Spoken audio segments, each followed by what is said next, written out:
know you got to listen to Gerrit Cole kind of speak about this at Yankee Stadium recently, and I'm sure that we've always said this if you've listened to us for a while. Like Gerrit Cole's a baseball player that when he speaks, I listen, and it seems like this was a good example of that.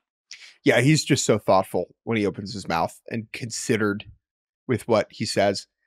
There were a couple different takeaways from what happened on Monday at Yankee Stadium. So, Cole, who is himself coming back or attempting to come back from an elbow issue, he threw for the first time from 60 feet on Monday.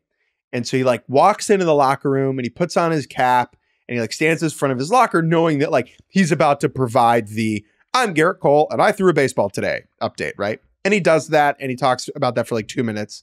And then someone inevitably asks him about the kind of wave of injuries, elbow injuries that we've had in the game. And it just kind of turns into a town hall for 20 minutes, right? He's just holding court, answering people's questions about it. And I was just struck by besides anything he said, just the level of, I understand that he is a very rich man and that the part of the job is talking to us. I get that. But just the way that Cole thinks about these things and chooses his words carefully to try and provide insight is really appreciated to see.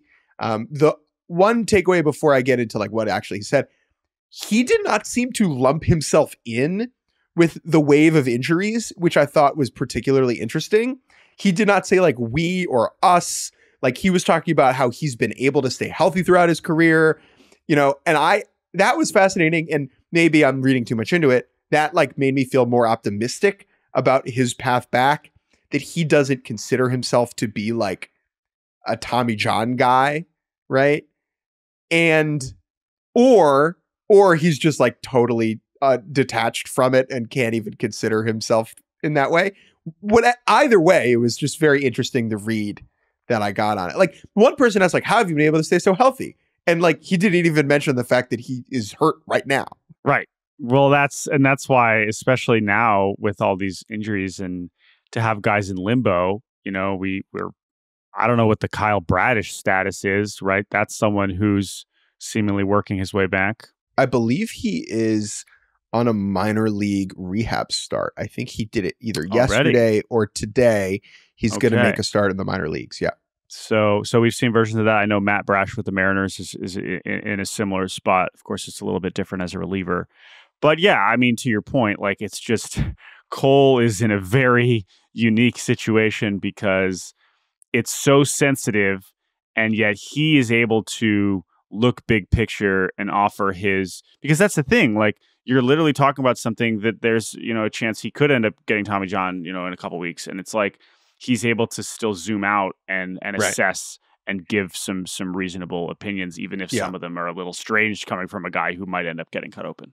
So if you want kind of the whole rundown, I wrote about this at Yahoo Sports the other day, but I guess my major takeaways was he just seemed really disheartened about the fight between the union and the league about it, which was striking to me because Cole has been such a strong union guy throughout his career, and to show any level of criticism towards the union and the statement they made, I thought that was interesting. However, he reserved much more ire for Rob Manfred and the rule changes, just saying that these rule changes and how they interact with arm injuries potentially does not put players at the forefront of the conversation. It does not prioritize the health of pitchers above other things. And he thinks, obviously, understandably, that's a big mistake because people want to go to the yard and watch Shane Bieber and Shohei Ohtani and Spencer Strider. And that in some ways is more important in his mind than carving 20 minutes off the game. Now, I don't know if I agree with that or disagree with that, but it is certainly an interesting perspective to hear it coming from him. The other takeaway I had is, right, if anyone is going to have insight into this, it's Gerrit Cole. And the amount of times he said the phrase, "I do not have the answers," was revealing, and a great reminder that even the people who know don't know.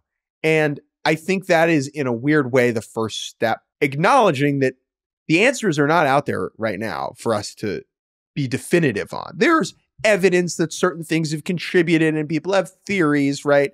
And guys like Gerrit Cole definitely have, certain inklings, and he alluded to some of them. But I think that just Gerrit Cole going out there and saying, yeah, I don't have the answers, is the first step to figuring out the problems, like the causes, so that then we can start to solve them. Yep. I think that is totally fair. And yeah, I mean, we're just going to keep. This is the other thing, just a reminder, big picture about this stuff, is that like it feels terrible right now, and it does feel like we're losing an unbelievable number of top tier starting pitchers.